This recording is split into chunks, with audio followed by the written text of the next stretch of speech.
then only this characteristic become more and more clear, or anatta, again and again. Here, very interesting explanation about the mental process, what happens in each moment, but very difficult to discuss, needs to have a different teaching class to explain those things in detail, but not really necessary for a meditator to meditate. These things, if you haven't experienced it, it's very difficult to understand, but when you experience it, it's quite natural. You see that, oh, of course, it's so natural that things should happen this way. And also, in that last moment, you observe either physical process, or rupa, or vedana, or sanya, or sankhara, or vijnana. From the 5 khandhas, you observe only one. You cannot observe all 5 at the same moment, because an object can be an object only once at a time, one at a time. One consciousness cannot observe 5. One consciousness can observe only one object. And because you have to observe it repeatedly, if you are observing Vedana, you observe Vedana and anicca. Vedana anicca, or Vedana dukkha, or Vedana anatta. If you are observing Rupa, you see Rupa as anicca, or dukkha, or anatta. So only one object, only one aspect of the 3 characteristics, repeatedly. You don't switch to another object or another characteristic. These are very important points, I think.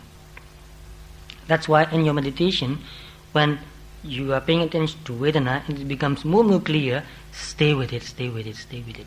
Make it more and more clear, more and more clear. If it is any kind of mental state, pay attention to that mental state again and again. Make it more and more clear. You understand all those things in general, but if you understand one thing completely, that is enough. So at that moment, from the moment of letting go, the mind cannot observe any of the 5 khandhas. It cannot experience, it cannot see impermanence, unsatisfactoriness, or non-self, non-ego anymore. It can only see total quietness, cessation.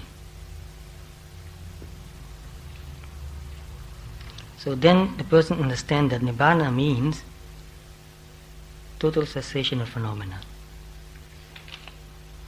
This is very difficult to talk about. It is not something that does not exist.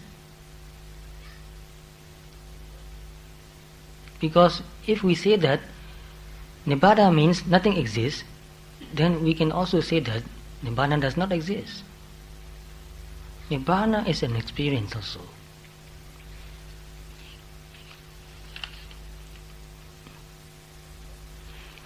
So at that moment, the object also stops and the watching also stops. 2 things stop. So a person feels like everything comes to an end. Just stop. How do you give an example of that? This state is beyond words. You cannot talk about it. As if you are carrying a very big burden and you drop it. And maybe you are pulling something very heavy and then the rope snaps. So some Pali sentence is very short and very clear. Yang kinchi samudaya dhammam sabbantam nirodha dhammanti. So samudaya dhamma means the nature to arise. Yang kinchi, whatever has the nature to arise, sabbantam, all that is nirodha dhammam, has the nature to disappear. So you see this very clearly. Anything that has the nature to arise has the nature to disappear, pass away, completely pass away. So after that insight, the person reflects on the experience and see that the ending of sankhara is total nibbana. It is total peace.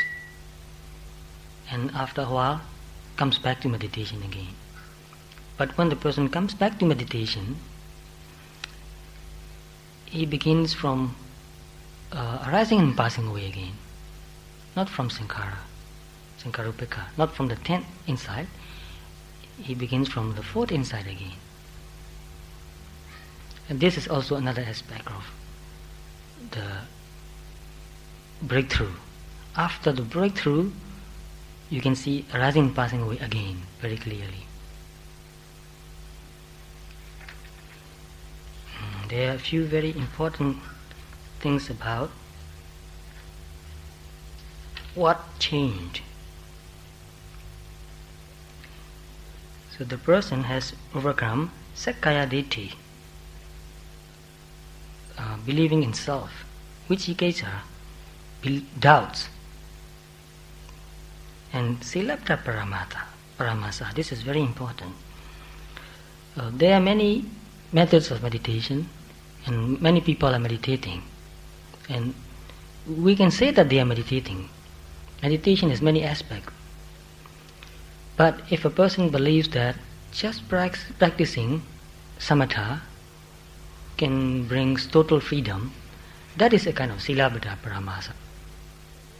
And also there were some ascetics in the time of the Buddha who believed that if you just behave like a cow, you'll be free. You will just burn out all your defilements.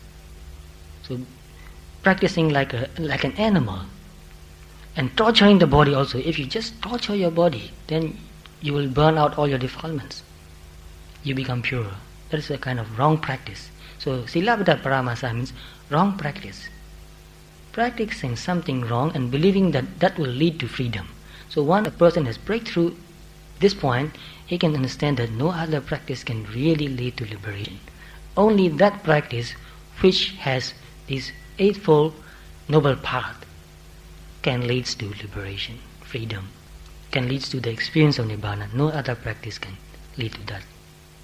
So you can test that any practice which has not this eightfold noble path, although it can give you some sort of quietness and peacefulness of mind, it can never lead to liberation. It has its own value, like just practicing samatha. It has its own value, but it will not lead to liberation. It might be a stage in your practice, but not the end stage. It cannot lead to real end, real goal. So there are many other practices, and many people talk that, well, if you practice that, that will also lead you to Nibbana. No. The only way that leads to Nibbana is watching your own body and mental process. And for the foundation, you keep your sila pure. You keep your livelihood pure. Because without that sort of purity, your mind will never really build up enough courage and momentum, enough clarity. With guilt, if you live with guilt, you will never be free to observe things clearly and let go. Guilt is a prison. It traps you where you are. Whenever you feel guilt or shame, you cannot make any progress. So keeping sila pure, keeping your livelihood very pure, keeping your mind pure is necessary. Without that sort of purity, there can be no real freedom. So some people meditate, but they think that it's not really that important to keep the 5 precepts. They don't really try their best to keep their 5 precepts. So if you don't keep your 5 precepts and you meditate, and if you believe that that will lead you to liberation, that is silabdha paramasa, wrong practice. Clinging to wrong practice. Believing in wrong practice. Now why? And they mistake that as real Nibbana. And when the person has experienced real Nibbana, he or she can see that that is not real Nibbana. So mistake about Nibbana is also overcome. Only in the 3rd stage of how do you say that? Enlightenment, can overcome totally from greed and anger or frustration. The first stage of enlightenment doesn't really eradicate desire or greed or anger or frustration. Only wrong view and doubts. Pardon me? Sotapan still enjoys sense pleasure, but he has his sila very pure. He will never break his sila, and there's no desire even to break sila. For example, a Sotapan enjoys good food too, but he will not do anything to break his sila to get that food or any other thing like that. His livelihood also is very pure. He might be still doing business, but he'll never cheat. He might get upset, he might get angry, he might get sad also sometimes, but whenever he takes time to wash that mental state again, he can see that this is just a mental state and come out of it very quickly. He will not be there, trapped in that mental state.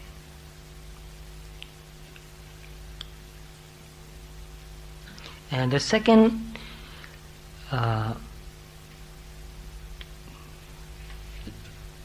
how do I say that? The second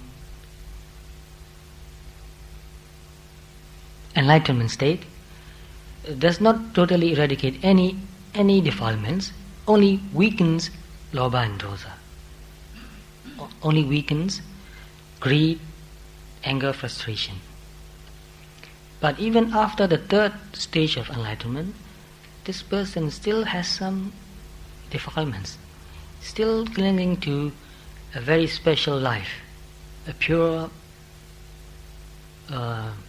existence, not enjoying any sense pleasure, no anger, but very pure, peaceful happiness.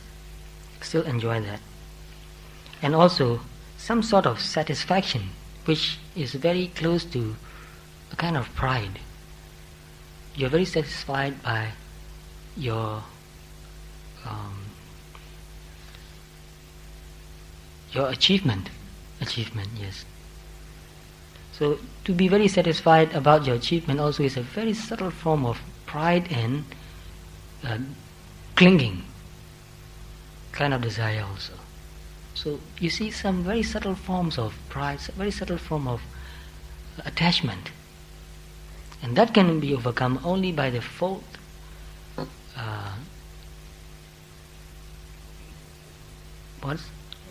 fourth enlightenment. Yes, I keep forgetting the words.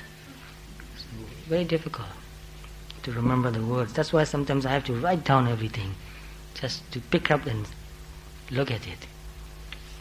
So sometimes I have to read and translate. It takes a long time to translate.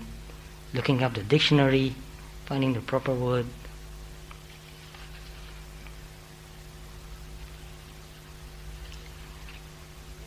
And if this person is a judge, he become a Sotapanna, he has attained the first enlightenment, first state of enlightenment. If he is a judge, he will never do anything wrong.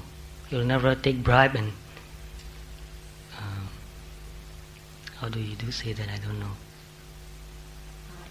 Yes, he will never be corrupt. He will never do that. It's very fair, very honest.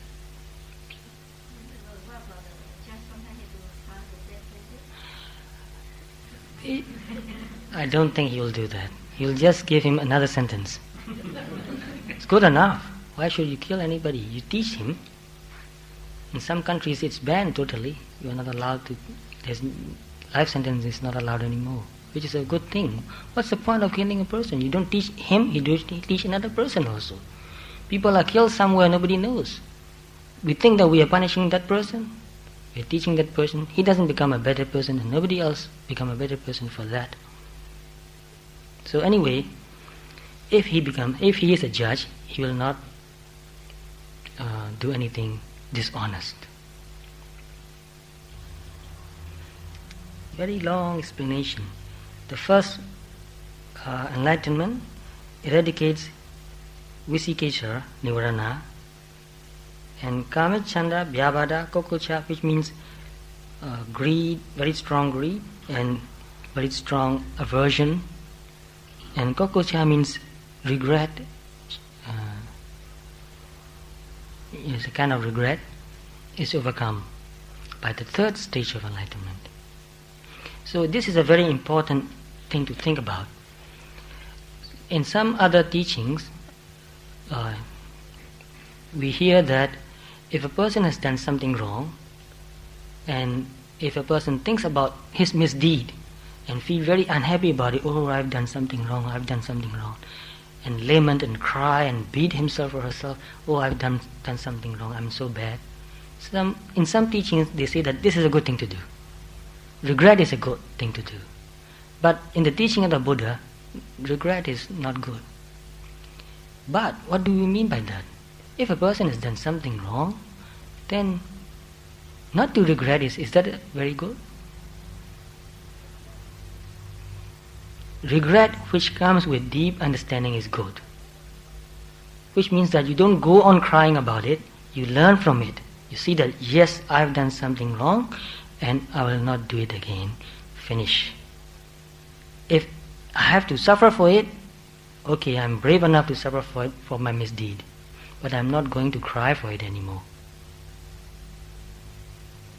But no use just dwelling on what you have done and feel unhappy about it and not being able to do anything else. Don't waste your time. If you have done something wrong, learn from it and correct yourself and do something good. Go on, go ahead with your work. So you see, the Buddha's teaching is to go ahead, to learn and to grow.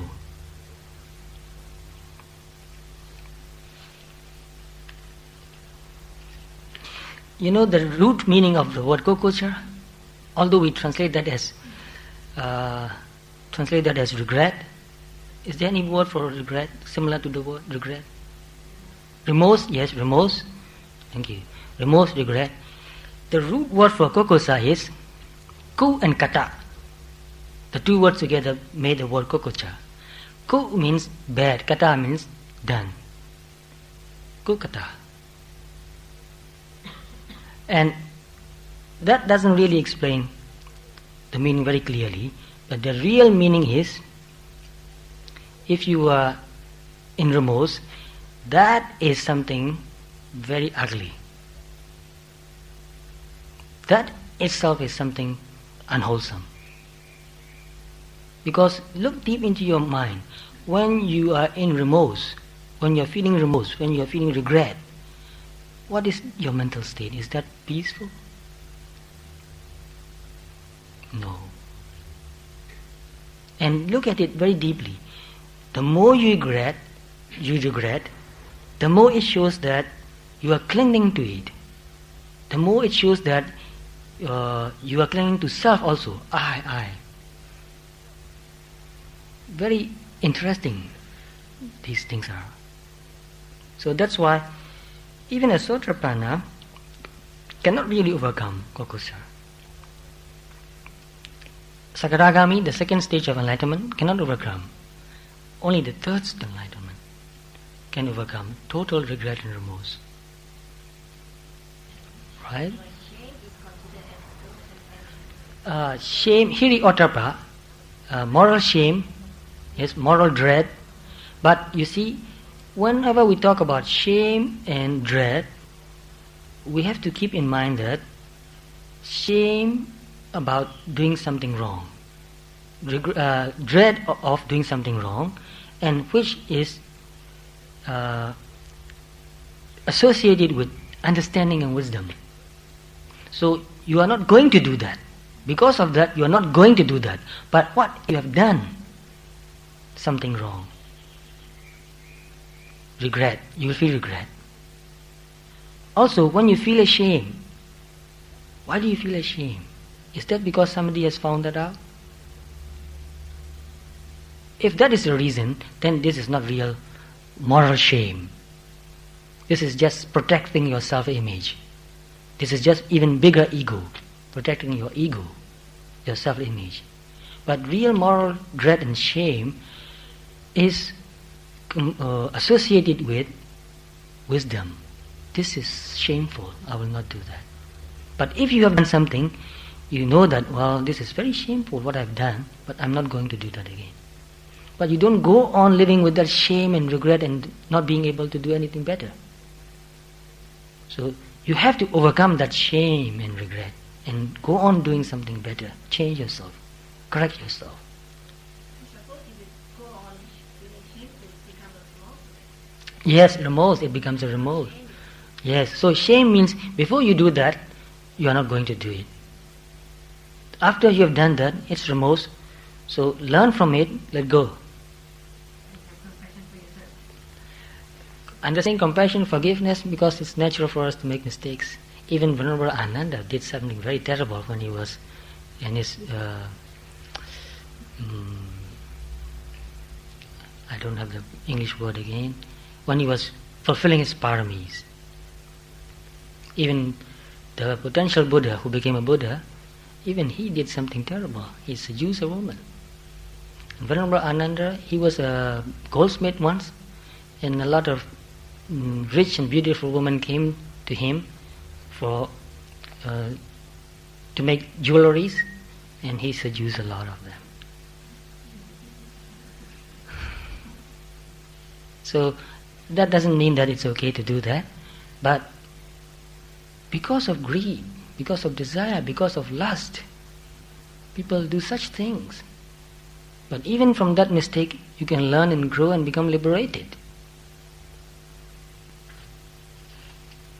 Very, very detailed explanations from many texts about what happens to each stages of enlightenment, but we don't have that much time.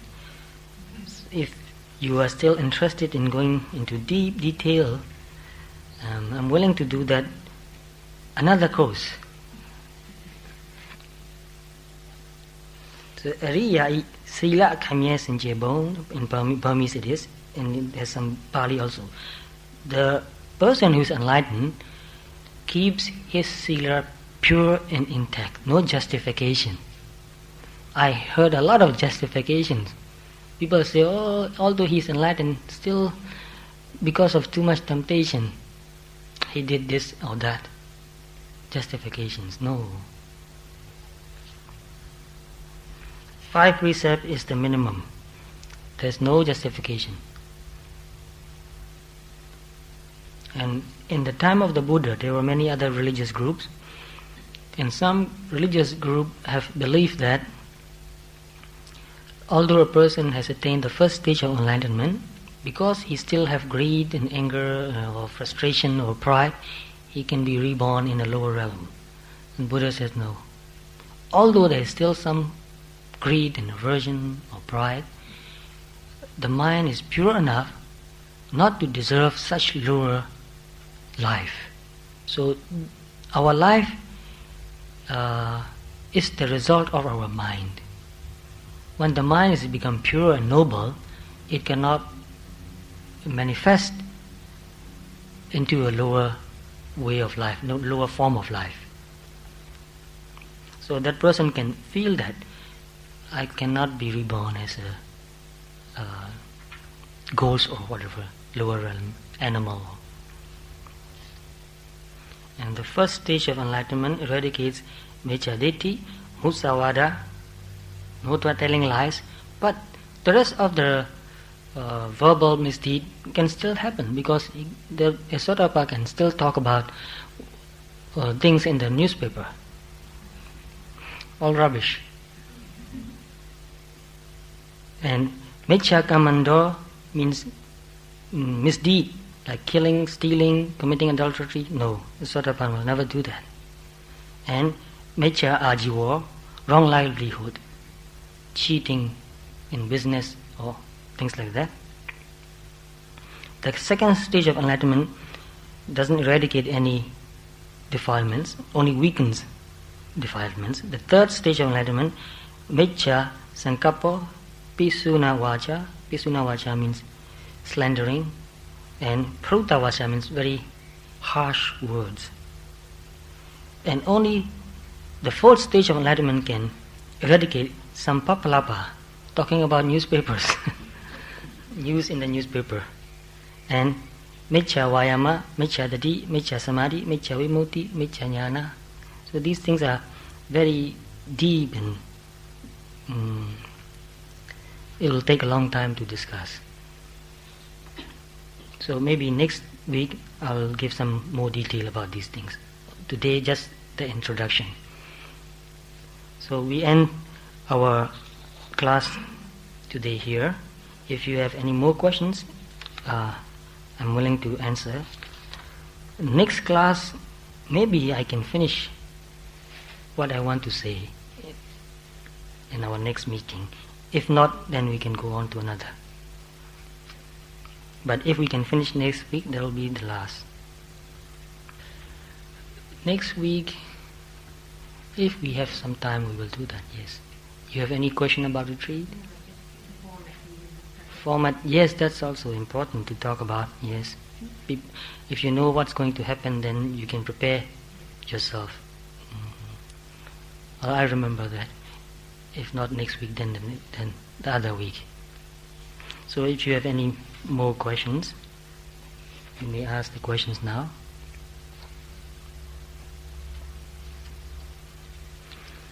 So even though the person has reached the first stage of enlightenment, he still has some defilements. Please understand that, because many people say that this person, he is supposed to be enlightened, and look, he's reading newspaper.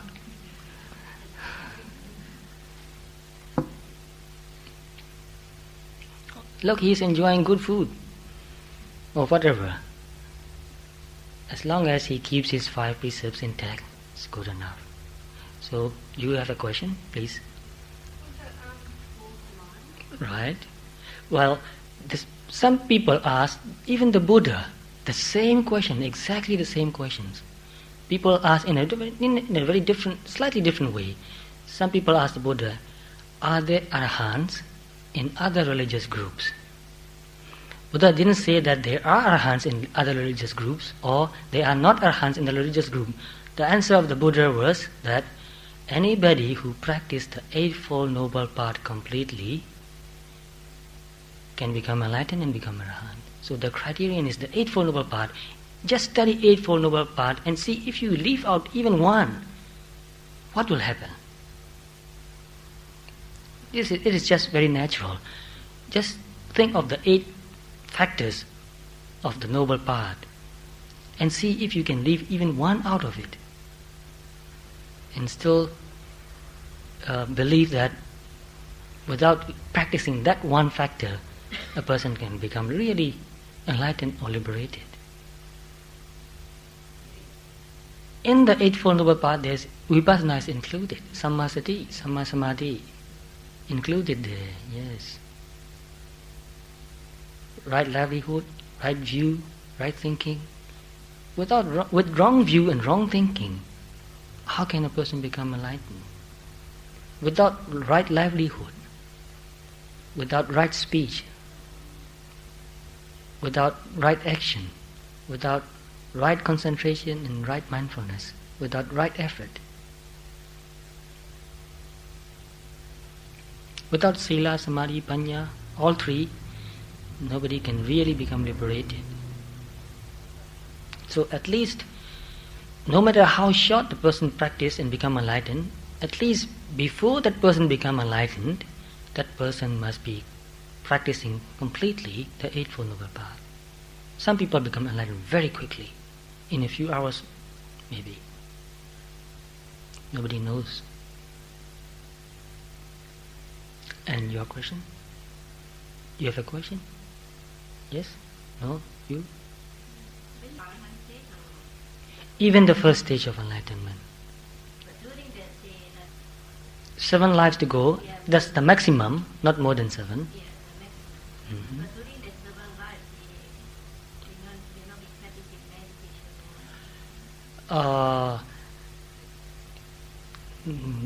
We should assume that or understand that even if the Sotapan forgets about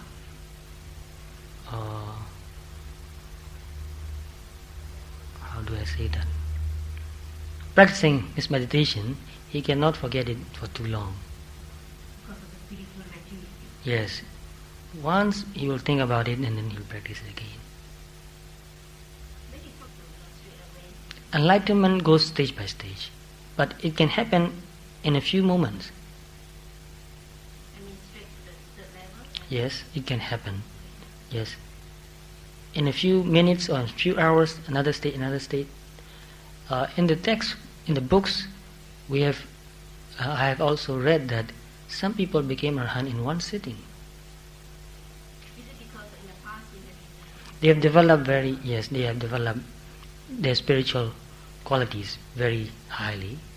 So once they know how to practice, they practice it and break through all 4 stages in one sitting. There's no gap in between. You're not thinking about it. You're not thinking about anything else. One consciousness after another is repeatedly observing very strongly, very clearly. But not all 3 One aspect only, repeatedly. Any one of the 3. So that clarity becomes even more and more stronger. At last, total let go.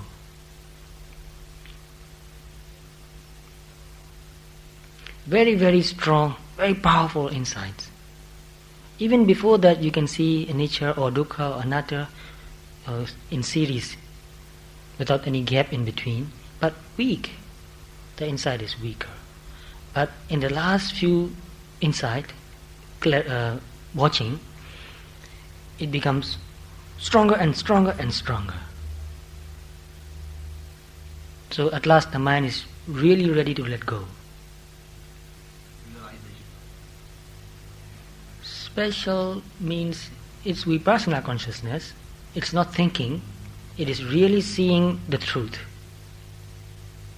So vipassana actually means extraordinary seeing. Vi means extraordinary. Passa means to see.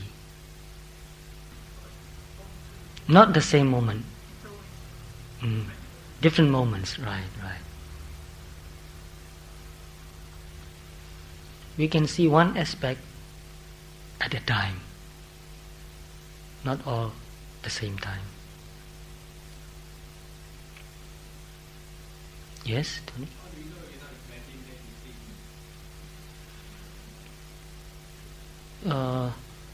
How do you know? When you really see, you are not thinking. There's no thinking at all. Just like dark in the night, you are out and looking up at the sky, and suddenly there's a flash of lightning. You see that and it disappears. At that moment you are not imagining, but you really see it and experience it. When it really happens, it's very different from imagination.